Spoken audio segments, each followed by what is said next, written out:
All right, hey, thanks for joining me, and hopefully you caught the last episode. We're talking about forgiveness and how this is a wonderful gift. Today, we're going to talk about the steps to forgiveness. How is it we can do some amazing and sometimes unexplainable things, like heal our own bodies by the power of our thoughts? Mother's intuition, the law of attraction. Can we really tap into our subconscious mind? Can we really create our own realities? It begs the question, are we novice gods? All right, welcome back. Thank you so much for joining us today. I have Richard here. Actually, give us your last name too. Worthington. Worthington. So you can look him up. He's got a lot of great insights. But Richard, in the last show, talked to us about what forgiveness means to you as far as being this wonderful gift. Today we're going to talk a little bit more about the process, because he went through an amazing experience where it was a gift to him to have a traumatic brain injury from a car accident. He spent a lot of time together with himself and found out that he had a lot of baggage he was carrying, and by getting rid of that, his life has just totally taken off. So you were saying some stuff as we were talking, and I'm like, I still want to go into that. I still want to dissect that, where you were talking about how quickly you can forgive now and how quickly you can let go of things. Tell me a little bit about this, the steps, or whatever is involved in actually how to forgive. Yeah, well, I think the process, when I first started this, was a little bit distracting, I guess. It was tough. It was hard. I'd never learned it, right? Everybody says you should forgive, but I didn't know how. I didn't know why. It wasn't something I really desired. I had just shown up into this space being in a whole lot of hurt, a whole lot of pain, and realizing I need to do something. And Providence led me to an individual that helped me walk through this process. And so what I do now with it is, number one, realize you got to have a why. Like, what's your motivator? Like, there's going to probably be some uncomfortable feelings. Now, with this, though, you got to know, because people are afraid of uncomfortable feelings. And I read this in a book, though. Because everyone's like, I don't want to get around uncomfortable feelings. We will do anything to get away from them. But here's what I love, because life put me up against the ropes, right? Like, I was in one of those moments. And I read in a book, though, that if you'll look at an uncomfortable moment, it will never last more than 60 seconds. And I'm like, are you kidding me? That uncomfortable feeling will not last for more than 60 seconds. I've been running away from that my whole life for 60 seconds, and I had to have that conversation with myself. Is this okay? Am I willing to let 60 seconds stand in the way of my ultimate reality of what I wanted? My happiness, my family's happiness, peace of mind, financial freedom, whatever that is. Was I willing to let that stand in front of me? No way. I'm like, I'm tougher than 60 seconds. And I believe anybody can do anything for 60 seconds. So one of the steps is knowing that, okay, I have a why. Like, I want a better life. I want a better relationship, whatever it is.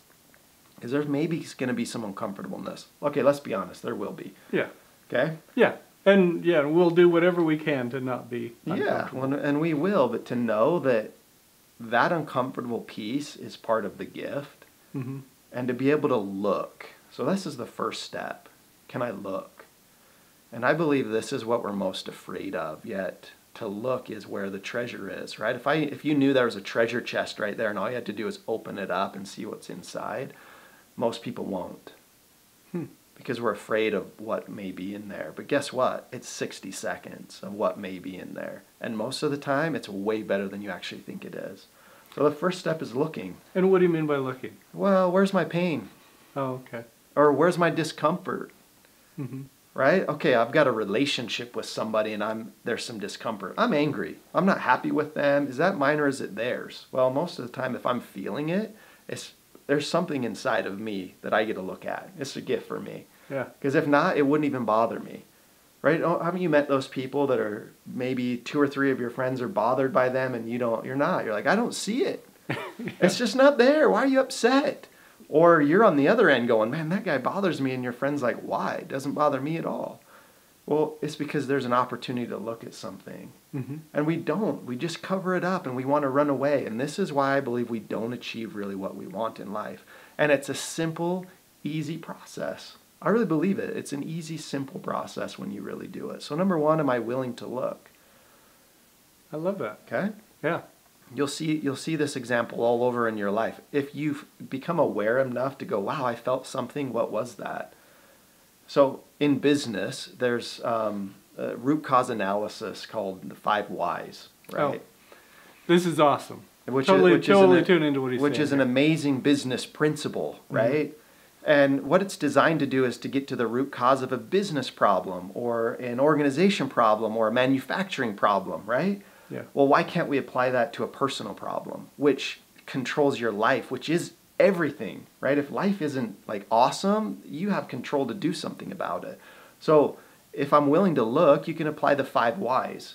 Mm-hmm. I'm feeling a certain way. My wife is irritating me. Why? And then you get an answer. Why? Why that answer? Why the next answer? 5 times. This is what led, well, after World War II, the Japanese to become such a dominant power in manufacturing, right? In industry. It was Deming that taught this to people, right? This 5 why principle of getting down there. And then they really were able to remove any obstacle in manufacturing and dominate for years, right? Why can't we do that in our own lives and apply that to forgiveness? Now, that's not all of it. So once I know and I can see it, that's the point, is have I looked? Have I seen it? Do I know what that is? Mm-hmm. Do I know what the root problem is? And then it's as simple as when I have enough knowledge. Wow, right? Enough knowledge. Yeah. Have I seen the situation exactly? Sometimes I like to imagine in my mind walking around it. Actually, if I can see a problem in my mind's eye, I want to spin that problem around in my mind and look at every angle, not just around this way, but even this way like a globe, and just spin it all around. Can I see it from every angle? And 9 times out of 10, this softens my heart. This softens my heart where I can see perspective. Honestly, it's an incredible, it's a tool, right? And then the actual forgiveness piece. Because what was involved? And maybe I need to forgive somebody. 9 times out of 10, I probably need to ask for forgiveness because there was something that I did. And to be able to own that is not an easy thing. That's a tough thing, right? That is a tough thing. That's a tough thing to own it. But life doesn't change and life doesn't get better until you own it, until you take 100% responsibility for it. Now, it doesn't mean anything that's happened you condone, right? Mm-hmm. But what it does is give you the power to actually alter it, to change it, and in my view, to rise above it, to overcome it. That's what we want. We want to have more power. We want to have more strength. We want to have things not happen again. So if I'm going to be stronger and rise above it, then this is an integral piece. You've got to do it. You've got to take ownership of it. And so once you've done that, forgiveness becomes super simple. Forgiveness is the easiest step of all of it. Because once I know what really is there, what's happened, who was involved, then it's a matter of saying, whether in your mind or out loud, will you forgive me? Or I forgive you for this. Mm-hmm. But 9 times out of 10, if I was hurt, there's something else there. There was another wound there. There was something else there. If I was hurt by my spouse, 9 times out of 10, it wasn't something that she did. She just brushed up against my wound that was already there, that already hurt. Yeah. And I wanted to blame her. Oh my gosh, you did that. You're hurting me. Why are you doing that? Leave that alone. It's like, no, I need to take responsibility that that was already there. And I need to clean that up. Okay.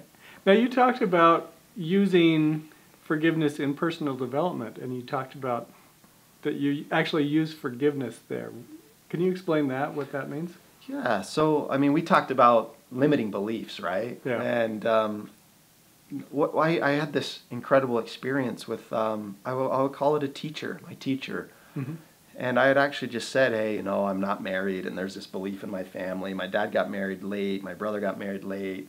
I'm not married, you know, and so I kind of joked. I said, I believe that, you know, I can't get married till I'm 38 or 39. Mm. And she immediately said, you need to forgive yourself for that. Really? And I'm like, really? What? This is good stuff. And so I said, okay, I forgive myself for believing that I can't get married until I'm 38. And I had a physical reaction to that. It felt like a skin that was pulled off of me. Mm-hmm. And I could see more clearly. Like in my mind, it was just amazing what transpired. Now, I'd done a lot of work with limiting beliefs before because, hey, I want an incredible life. I was looking for every way that I could. And, in the ways before, you've got like NLP or different ways of working with limiting beliefs. And those, maybe you'll take 20 minutes to work through a limiting belief. And I realized that it took 2 seconds to say, I forgive myself for believing I can't get married till I'm 38. And so I realized that this is huge. This is a game changer because if I can shorten the amount of time, right? Yeah. The way I look at it now is 100 years ago, if we wanted to go from London to New York, how long did it take us? Yeah, you'd be on a boat for weeks. Yeah, month, 2, 3, How fast can we do it now? Yeah. 7 hours? Actually, we've gone backwards because with the Concorde, we could do it much less. Yeah, it used to be faster with the Concorde. Yeah, so we've gone backwards. But the point being is with personal development and human growth, we've not had a breakthrough like this in 100 years. It's been the same thing. Well, do you want to reach your goals and dreams sooner or later? Do you want to take the boat or the airplane? I mean, people still take the boat, right? They still have this cool experience from New York to the UK or vice versa, but most people don't take it 2 ways. They'll do one and say, I've done it and tick it off, and then they'll take the plane back because they just want to say they did it. Well, let's do that in our lives in personal development. That's how I look at that. Do you want the 20-minute journey or the 2-second journey? Because you can compound the 2-second journey. Because it takes 2 seconds and another 2 and another 2. In the same 20 minutes to do one limiting belief, you can do a whole lot. That is awesome. I had never really thought of forgiving myself for limiting beliefs. I am recognizing them now and identifying them, and I've been working at them. I'm going to try this now. So, Well, I mean, we probably want to summarize a little bit and just do that. So number 1, what's your reason to do it? Because we will fight tooth and nail not to forgive. You have to have a desire. There has to be some type of motivation. Then you have to be willing to look. And once you're willing to look, hopefully that compassion, you can see everything that's going on. The actual step, the step of forgiveness, actually doing it, to speak it, to say it is like the simplest thing in the world. But are you ready to forgive? Yeah.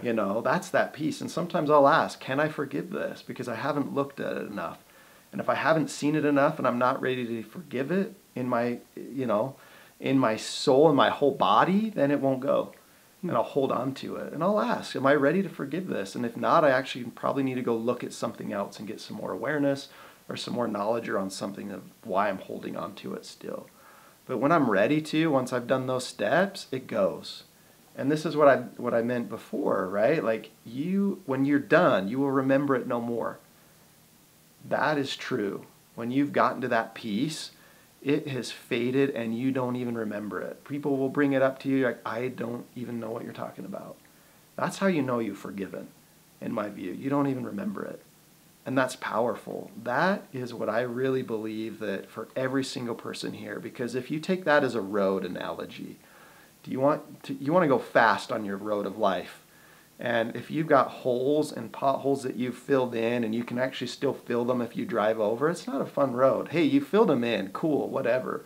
But if they were filled in as if they never were there and it's perfectly flat and you don't even realize that they ever were there, a hole, that's the way I want to travel. And that's what you can have with this. I love that. I do have to ask one more question, though. Because you were talking about, as you're looking at things and you're asking, am I ready to forgive? Have I looked at it enough? Who are you asking? Are you asking yourself? Are you asking your subconscious mind? Are you asking God?